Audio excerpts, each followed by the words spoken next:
כן, ועכשיו לעניין הבחירות, מאחר ומחר זה, אז חשוב לדעת במי לבחור. יש פה קונטרס.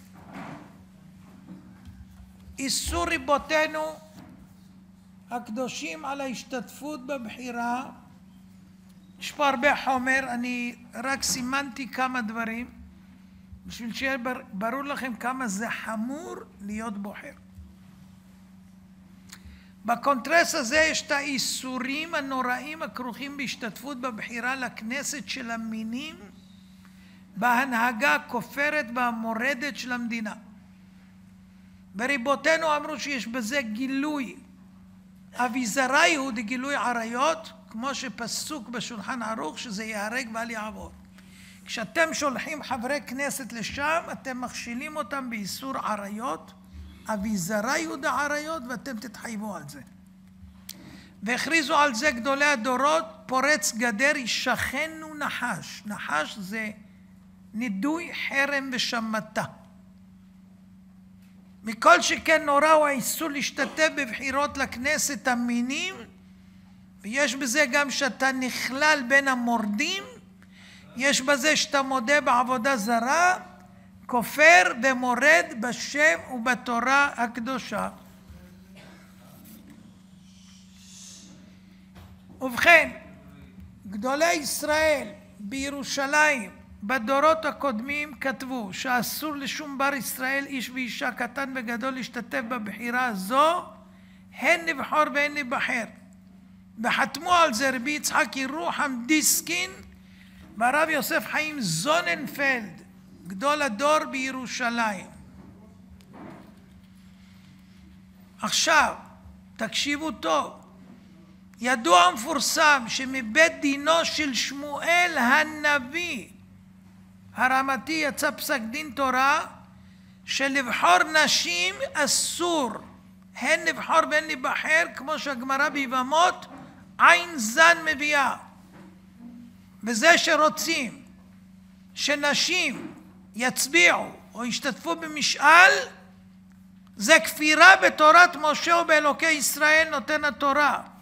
מאז שעמדו אבותינו בהר סיני ואמרו נעשה ונשמע, לא נשמעה שערוריה כזאת להעמיד את עיקרי ויסודי היהדות תחת משאל עם בחוות דעת ההמון, כמו שהפריצים של עמנו מתנשאים בימינו וצדים נפשות תמימות ברשת אמינות אשר תמנו לה. אני אדלג קצת כי אני יודע שיעלו לכם כמה שאלות, אבל אני רוצה להגיד לכם שעשו חרם. חרם זה דבר היום ונורא, מי שמחרימים אותו בית דין, אז בשמיים יש לו בעיה להיכנס למקום טוב. אני אומר בלשון עדינה. וזה חתם על זה הרב יוסף חיים זוננפלד, אחד גדולי ישראל, תקראו עליו איפה שתרצו, ותראו, וגם כל הבית דין שהיה בירושלים, בזמנו מרדכי לייב רובין, ויצחק פרנקל ודוב צבי קרלינשטיין, וכולי, והוא אמר ככה. שמעתי שאמרו שיש מישהו שאמר עכשיו צריך בדיקה מי שלא בוחר.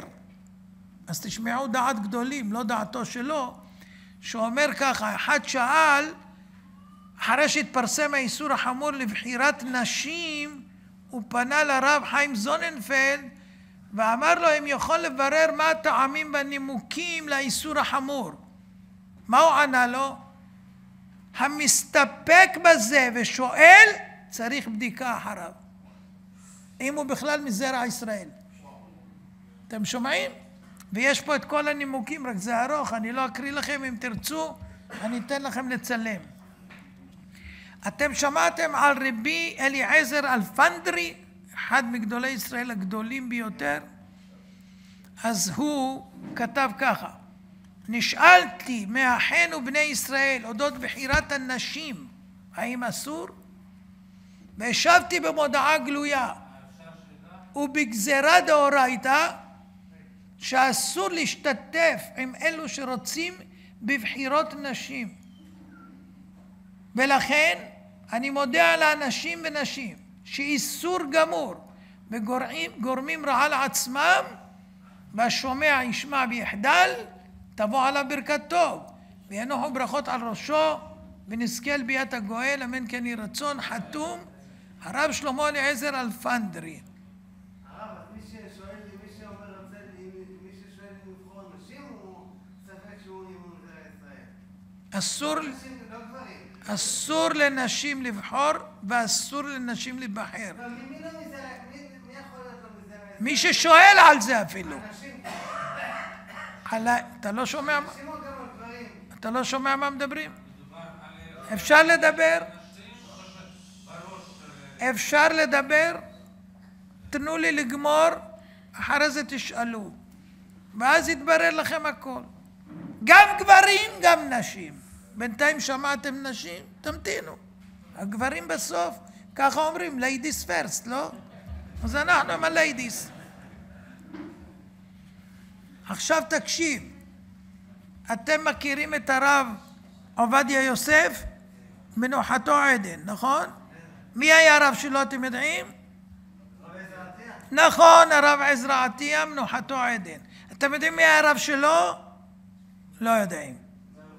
הרב שלו היה רבנו יוסף ידיד הלוי. והוא כתב ככה: בעניין השתתפות נשים בבחירות, להיות נבחרות לוועד, באנו לכתוב, להביא ראיות, לאסור בזה מן התורה, מן הנביאים ומן הכתובים, מן הש"ס והפוסקים ראשונים ואחרונים, ותקצר היריעה מהאכיל. רק נכתוב בקיצור נמרץ, לעורר ולהלהיב הלבבות הנכאבים והמאמינים, אבל מי שאינו מאמין, דבר שפתיים אך למותר, כי לא ינוח שבט היראה והתעוררות המוסר על גורל מי שאמונת הדת רפויה בידו. אז ככה, מעיקרה, יש לדבר עם אישה ראויה להיבחר לשום שררה של ציבור. פסק הרמב"ם, פרק א' מלכות מלכים, הלכה ה', אין מעמידין אישה במלכות, שנאמר עליך מלך ולא מלכה. שום תשים עליך מלך ולא מלכה. בכל משימות שבישראל אין ממנים בהם אלא איש. אתה מוכן לשמוע עד הסוף? אמרתי לך שבסוף אני אתן לך בראש עם הגברים. בינתיים תקשיב. כן. אחרת זה לא נכנס. אז זאת אומרת, אישה אפילו לא יכולה להיות ממונה על ציבור, אפילו להיות אחראית על בריכה קטנה או על באר. כלום, שום משימות, שום שררות. ויש לזה הרבה טעמים, כל הטעמים כתובים פה, אני לא נכנס כי זה ארוך ואני רוצה להספיק. עכשיו, יש בזה עוד איסורים, איסורי ייחוד, הרהור, שזה אביזרה ודגילוי עריות. כמו שפסק מרן בשולחן ערוך יורה דעה סימן.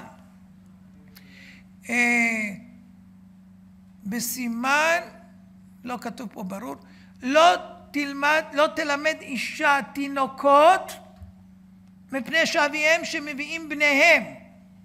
ואז יכול להיות רגילות וגס ליבו בא, ואבא שמביא את הילד או את הילדה לבית חינוך או לאיפה שלא נקרא, והגננת או המורה מקבלת את הילדים מידו, זה בעיה.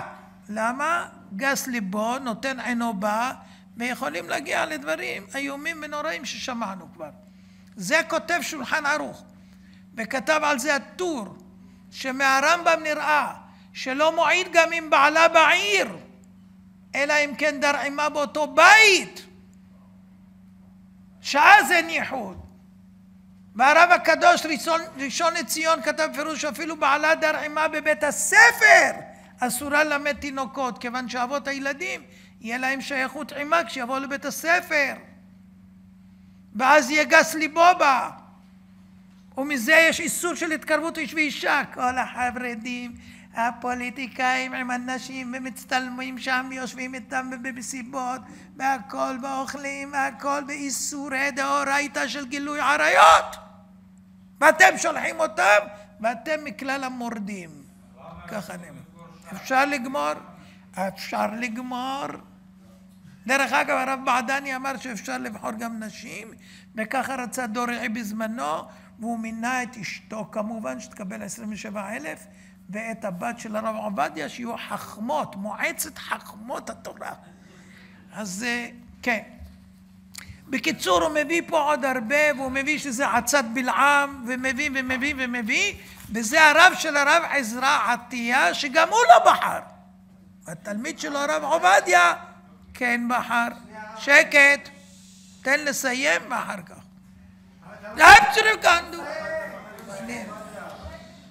הלאה.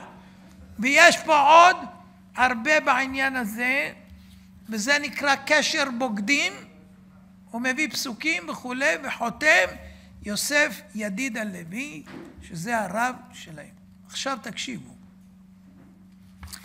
יש לנו פוסקים ותשמעו מהם. אני ציטטתי רק חלק, יש פה רשימה ארוכה, כתוב ככה: הננו מודיעים, כל המשתתף בבחירות נותן יד לפושעים ומסייע לעקור ולשרש עיקרי ויסודי מוסר ישראל, ואסור לכל אדם מישראל שרגלי אבותיו עמדו על הר סיני בין איש בין אישה להשתתף בבחירה הזו, בחובה קדושה מוטלת על כל יראי השם למנוע בכל האפשר את קרוביהם ואת שכניהם ללכת אל הבחירה האסורה הזו, הממיתה שואה נוראה על ארץ הקודש בחורבן והרס כל היהדות וכלל ישראל. הוא פורץ גדר איש שכן ונחש. מי חותם? הרב יוסף חיים זוננפלד וכל בית דינו, אליהו קלוצקין הגייבט של לובלין, איסר זלמן מלצר הגייבט של סלוצק. אפשר לדבר? אפשר לדבר? דוד בהרן, יהודה לייב אשלג, יחיאל מיכאל טוקוצ'ינסקי, אליעזר שמולביץ, כל אלה גדולי הדור. בן ציון אלפס, מחבר ספר מעשה אלפס, שלמה אלישיב, מחבר לשם שבוע והחלמה, והספרדים, משה קלירס, הרב של טבריה, שאול דואק הכהן, רב עדת החלבים בעיר הקודש, יוסף ידיד הלוי, שאמרנו רב אב בית דין עדת החלבים בבוכרים בירושלים, הרב יעקב חיים סופר, בעל כף החיים, חתם על זה, ועוד, תמתינו, גם, תקשיבו, הרב, הרב ישראל מאיר הכהן רדין, חפץ חיים, מאיר שמחה כהן, האור שמח, יוסף רזין, מנחם מנדלזג ושלמה זלמן ברויר. ואני מקריא לכם את המכתב של הרב ישראל מאיר הכהן החפץ חיים.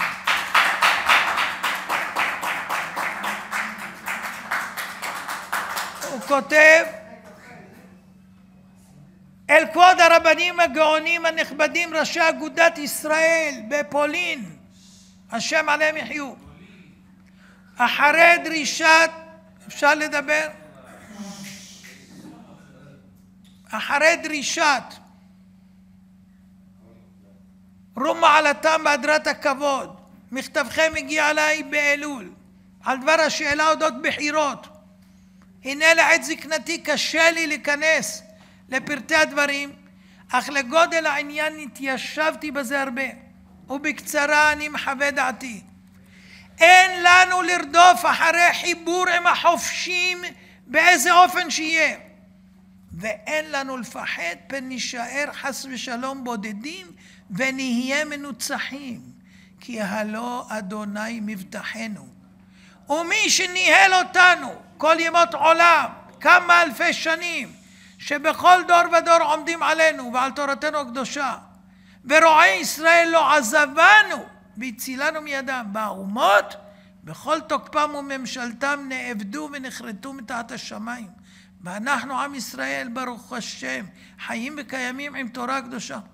וציוונו השם לא לפחד מחמת המציק, כמו שכתוב: מי את ותראי מאנוש ימות, והזהיר אותנו לא להתחבר עם מפירי תורה, ככתוב: בהתחברך עם אחזיהו פרץ אדוני את מעשיך.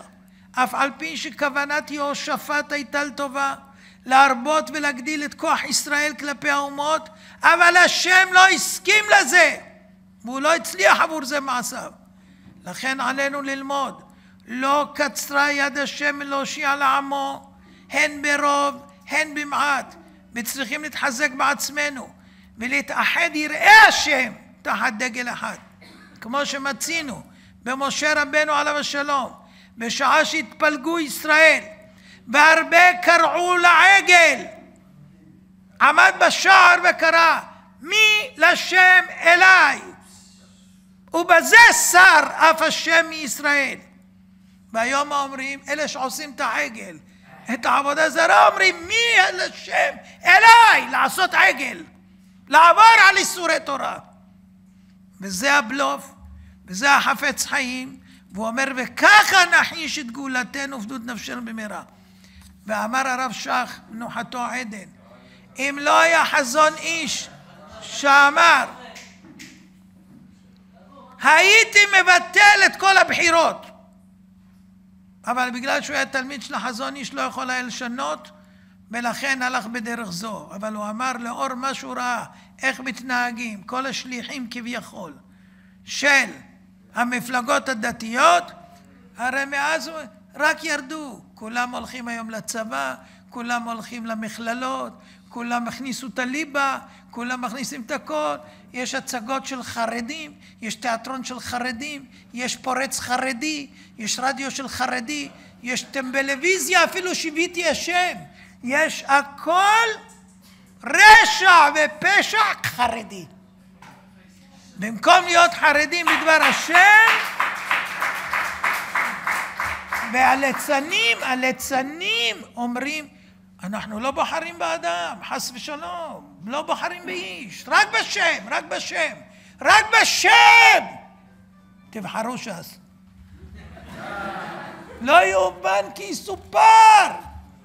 אין להם מה למכור, כי הם יודעים שזה חבורה של גנבים. שרייך, סוררים, וחברי גנבים. שרייך סוררים זה ראשי תיבות ש"ס. כל השרים גנבים, ראיתם? למעלה מ-11 נכנסו לכלא. שמעתם פעם איזה רב מש"ס שמחה בגנב? איך לוקחים גנב? שמים אותו בראש. אמר במפורש הרב עובדיה, הוא גנב, הוא רשע.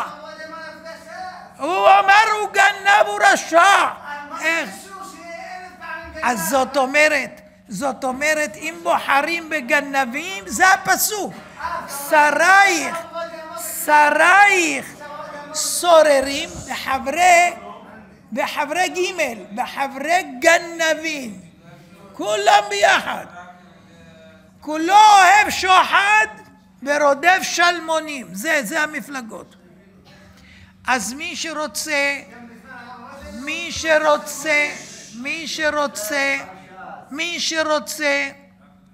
מי שרוצה ליפול בכת של המורדים, ואלה שהחרימו אותם כל גדולי ישראל, שהם יותר גדולים מאלה שיש היום, והם קדמו להם, אף אחד לא עומד בדרגה של הרב אלפנדרי, אף אחד לא עומד בדרגה של כף החיים, אף אחד לא עומד בגדולי ישראל אלה שאמרו שאסור איסור תורה. עכשיו תקשיבו, אף אחד לא אומר שמצווה מן התורה להצביע. הרב יעקב יוסף אמר אין בכלל מצווה כזאת. אז אפילו אם זה היה גם מצווה, אפילו אם זה היה מצווה מהתורה, ממש כתוב בתורה, אז היה לנו פה ספק דאורייתא, ונגיד שאפילו שהקודמים היו פחות אפילו מאלה של היום, או שווים להם. מה עושים בספק דאורייתא? לחומרה, לא עושים. אז אם זה איסור דאורייתא, אומרים של גילוי עריות ועוד, ושותפות אל תתחבר לרשע, שזה משנה מפורשת, ואפילו לדברי תורה, ואפילו לקרב את הרשע. אז אם יש איסורי תורה ומולם אין שום מצווה מן התורה, איך אתם הולכים נגד התורה? בלי כל זה. אז זה צריך להיות טיפש. זה פעם שאלתי את הרב אוזנר, כבוד הרב, אני נותן דרשות ושואלים אותי מה לבחור. אמר לי, שב ואל תעשה, עדיף. זהו. בזה אתה לא חוטא ודאי, וגם אין לך את העוונות של אלה שעושים אותם. לא שלחתי אותם. לא עשו בשבילי, לא רוצה, לא מדובשיך ולא מעוקציך. זהו, לסיכום.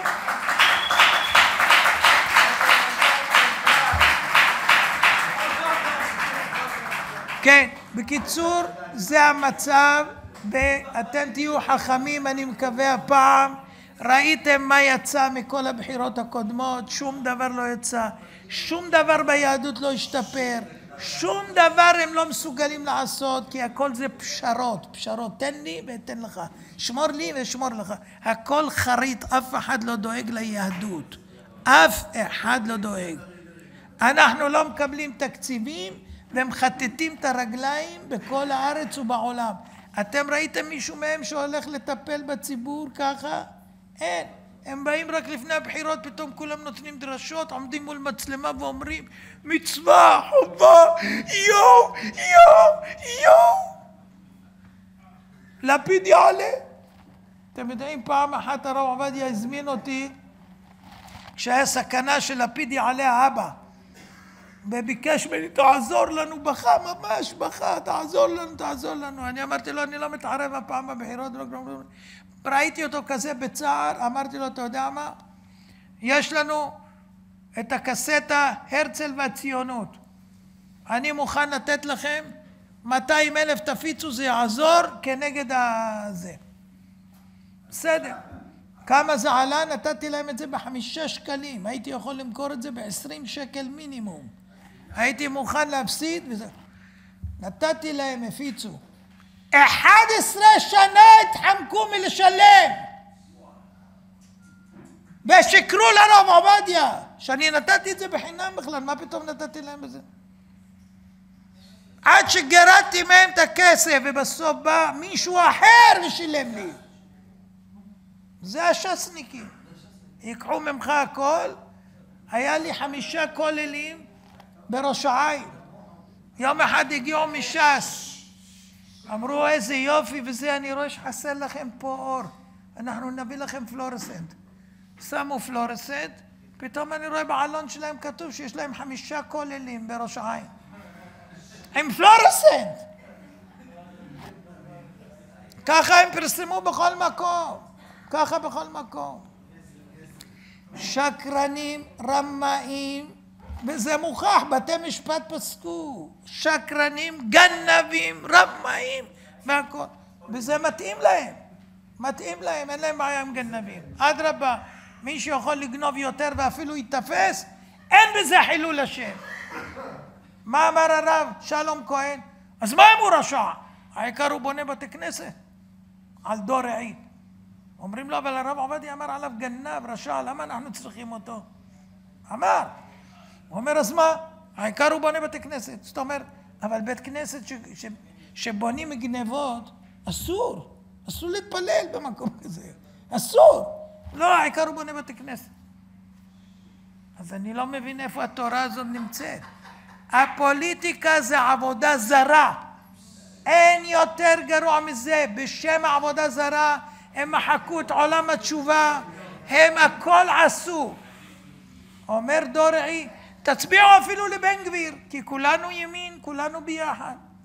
בן גביר עולה לשם להר הבית באיסורי כרת, עושה כל מיני, מסכן את ישראל, מתגרה באומות, מתגרה בערבים, הורגים אחר כך יהודים, והכל, הוא אומר, אין בעיה, זה בסדר, העיקר שיהיה לנו את הקולות. ואמנון יצחק שהביא לכם 100,000 של בוחרים לש"ס, מחקתם אותו ברגע אחד. על מה? שהוא גם רצה כמוכם לעזור ליהודים. לא, אתה לא תעזור, רק אנחנו, כי הכסף יעבור דרכנו. לא יאומן כי יסופר, זה עוקרי תורה. כן, תן לגברת פה שאלה.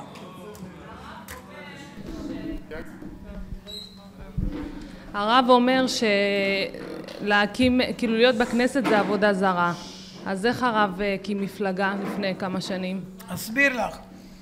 בזמנו אמר לי הרב שטיינמן, בגלל שלפיד זה שנהיה ראש ממשלה עכשיו, עומד לעלות, והיה צריך להיות לו 8 מנדטים. אז הוא אמר, כיוון שיש לך כוח להציל, מצווה להציל. זאת אומרת, לך ותציל. תכניס אנשים לשם, בשביל שיעשו מה שאתה אומר להם, בשביל שלא יוכלו לעשות את כל מה שעושים. בסוף כמה הוא קיבל? הוא קיבל 17, לא 7 ולא 8.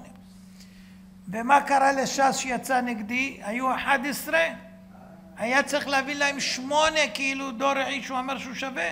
לכמה הם ירדו? ל7, בדיוק מה שאמרתי לרב בעדני. אז זאת אומרת, הם מנעו ממני להציל. תקשיבי טוב, אמרתי יהיה לחם בשקל, ובאמת הייתי מוציא את זה. הממשלה הייתה מסבסדת לחם בשקל. מה עשו ש"ס? הלכתי לרמי לוי והסכים איתי, ביומיים היה לחם בשקל, עד שדורעי איים עליו והוא צלצל להם, אמר לי אני לא יכול עליהם.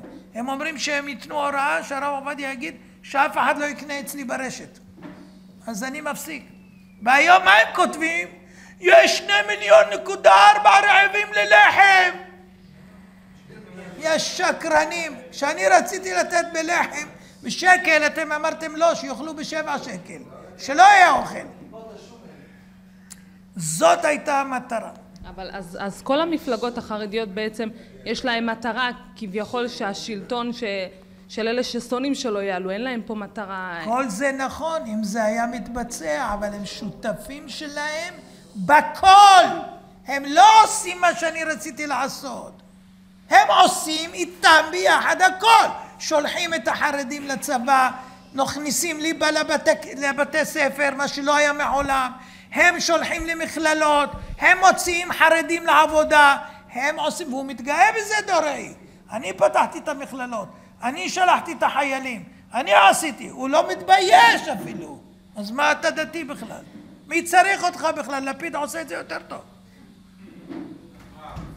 זה הבעיה.